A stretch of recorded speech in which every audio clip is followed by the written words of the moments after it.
Gráficos del día para entender esta mañana de qué manera el petróleo también se está convirtiendo en uno de los factores fundamentales para entender la pelea entre la OPEP y Reino Unido. Este gráfico, que aparece en la jornada de ayer por parte de Goldman Sachs, nos marca cómo va a ir evolucionando el precio, cuarto trimestre del 22, primer trimestre del 23, segundo trimestre del 23, estimados estos por supuesto, tercer trimestre del 2023, de tal manera que nos permite ver cómo se va a comportar el precio del petróleo incluso a 3, 6, 12 meses.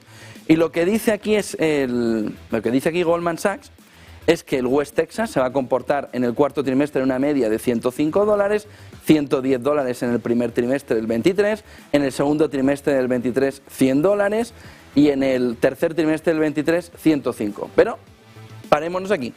Primer trimestre del 23, inicio ya de la recesión con cuerpo, beneficios empresariales según Bank of America cayendo ya en el entorno del 15 o del 20%, tocará un pico de 110. Piensen que el máximo desde la guerra de Ucrania fue 128, que lo tenemos en el entorno estos días entre 90 y 100 bailando, más cerca de 90 que de 100.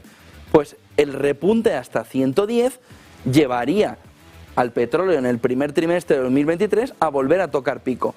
Pero si nos vamos al europeo, al Brent, nos veríamos en el entorno, este es el Brent americano, perdón, a 115 dólares, con 110 ya en este cuarto trimestre camino de la Navidad que estamos yendo. Y solo en el segundo trimestre del 23 se vería una contención. ¿Por qué? ¿Y por qué escasea el diésel ahora mismo en Estados Unidos, donde solo hay reservas de 25 días?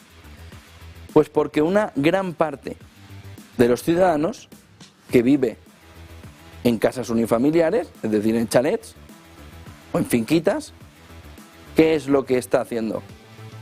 Comprar petróleo. ¿Para qué? Para las calderas. Ante la subida que ha tenido el gas natural, lo que ha hecho gran parte de la población que puede tener independencia energética, ven a llenarme el contenedor ese. Ven a llenarme el contenedor de petróleo, de diésel, para poder pasar el invierno, pero llénamelo hasta que no te quepa ni un centímetro más. De tal manera que ahí empieza la escasez de diésel, la escasez de fuel y el planteamiento hacia invierno que hace Goldman Sachs en este informe, que lo que dice es, va a haber un mayor consumo de petróleo para cuestiones energéticas, es decir, para calefacción, a la vez que vemos un repunte, pero más en el cuarto trimestre del 22 del gas natural, para disminuir en el primer trimestre del 23. ¿Por qué? Por el cambio hacia fuentes petrolíferas para conseguirte parte de la calefacción. El movimiento es sobre todo destacado en el Brent, donde tocará ese pico en 115, que significa que va a tensionar otra vez la inflación. ¿Por qué?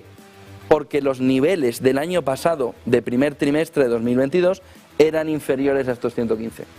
De tal manera que en el segundo trimestre la inflación comparada va a mejorar, va a tener un dato más positivo, pero ojo con el primer trimestre, donde se ve que empiezan esos beneficios empresariales a caer y empieza además el petróleo a subir hasta 115, marcando el diferencial frente al año pasado. Tienen aquí UBS también la última hora, revisa el pronóstico del Producto Interior Bruto de China para 2022 al 3,2, ayer dieron el dato en China después de haberlo escondido semana y pico, una semana, superior al 3,2%, estaba en el entorno de ese 3,5, hoy al 3,2 desde el 2,7 anterior, es decir, está mejorando la previsión UBS de las cuentas de China a pesar de la caída de las ventas minoristas, lo que significa que UBS valora que la demanda interna china va a seguir igual de débil, pero que las exportaciones van a repuntar, lo cual es noticioso y sobre todo cambia la fotografía anterior, y es que el sector exterior va a aportar más.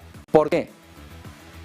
Sobre todo por la caída de sus pares competidores en la exportación, Alemania y Japón. Ojo a este movimiento de UBS que mejora en 5 décimas, del 2,7 al 3,2 el crecimiento de China. Está lejos del 5,5 que pedía el gobierno, pero es un empuje importante que nos lleva a pensar que China va repuntando o va saliendo con más fuerza. Volviendo a los gráficos, miren el siguiente gráfico